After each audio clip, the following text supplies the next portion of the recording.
大家好，我是乔乔妈。今天我们来做古早蛋糕。先做一个模具的内衬，方便脱模。用油纸或者烘焙纸都行。我用这个做好的给大家展示，这样更容易看明白。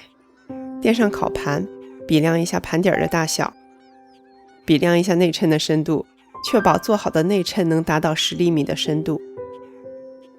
用笔在4个角点出4个点。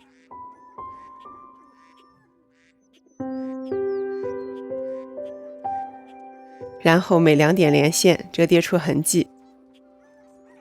水浴法的蛋糕最好用固定底的模具，活底模具即使包了铝箔纸，蒸汽还是容易进到蛋糕底部。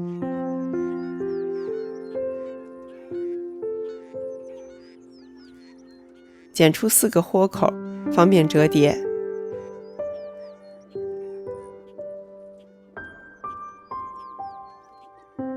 古早蛋糕一般用正方形烤盘来做，这个烤盘边长18厘米，深5厘米，是常见的烤盘规格。要想做出发得高的造型，就需要给烤盘加高，普通的干净硬纸板就可以。你不用担心它不会着火，因为硬纸板的燃点要高于烤蛋糕的温度。接下来分蛋。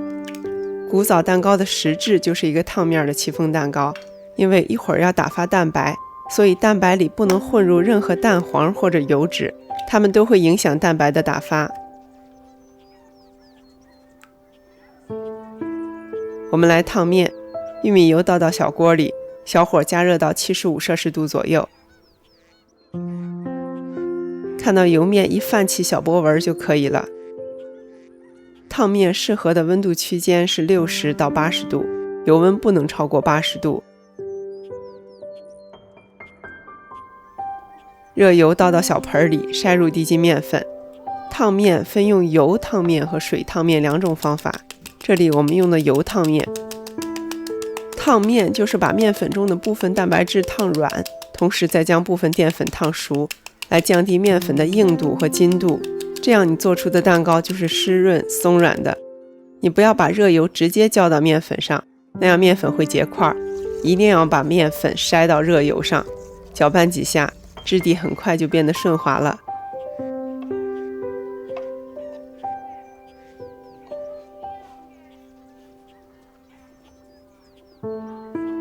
加入牛奶，搅拌到融合。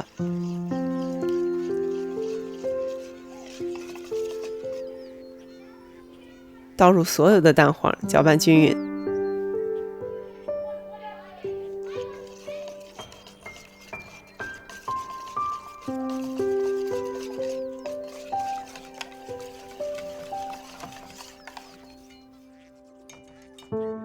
你也可以加一点香草精去蛋腥味儿。蛋黄糊这就做好了。接下来我们准备水浴装置。大烤盘加热水，放到烤箱中下层，预热烤箱到150摄氏度。我们来打发蛋白，蛋白倒入无油的大盆里，加一点盐，用高速档位打。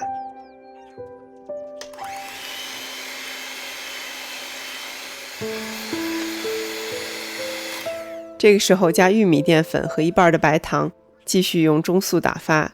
玉米淀粉的吸水性很强，能够吸收蛋白霜里的多余水分，帮助打发的气泡更加稳定。加糖除了增加甜味，更重要的是可以保持蛋白霜的稳定性。当出现许多细小的气泡，同时蛋白霜出现光泽的时候，加入另1半的白糖，继续用中速打发。中速打出来的气泡更稳定。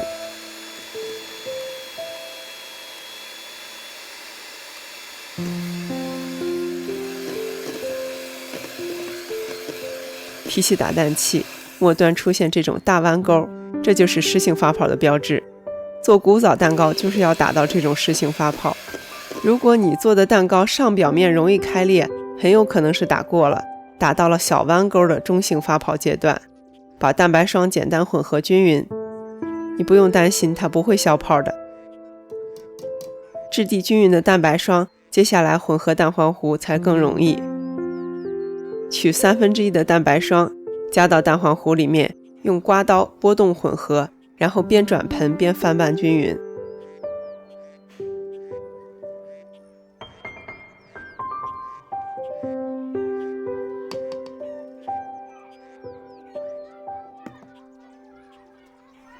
倒回到剩下的2/3的蛋白霜里，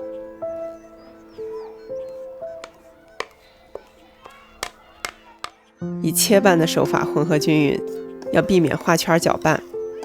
混合这一步的原则是动作又轻又快，时间久了蛋白霜会消泡。最后一定用刮刀完整刮一遍盆壁，因为白色的蛋白霜很容易吸附到盆上，而无法与黄色的蛋黄糊充分融合。混合好的蛋黄糊质地上是均匀一致的，从10几厘米的高度倒入模具，距离太高容易卷入更多空气。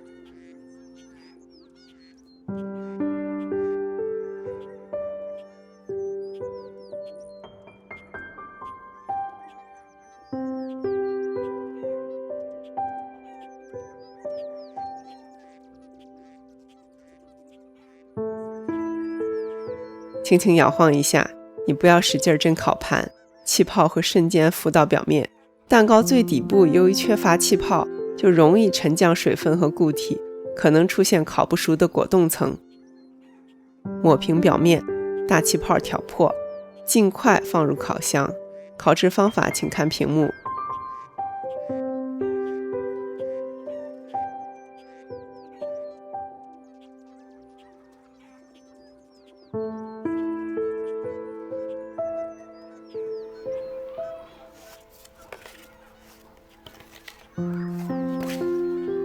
烤好的蛋糕提着油纸放到晾凉架上，揭开油纸散热，彻底放凉之后更好切。你看，你也可以叫它柯基斗臀蛋糕。烫面让它吸收更多的水分，所以柔软湿润，口味上它就是我们小时候吃的那种鸡蛋糕啊。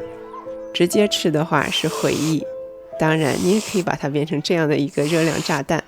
如果你喜欢我的视频，欢迎你点赞、订阅和转发，否则保持长胖的队形就全靠你了。我是乔乔妈，我们下期见。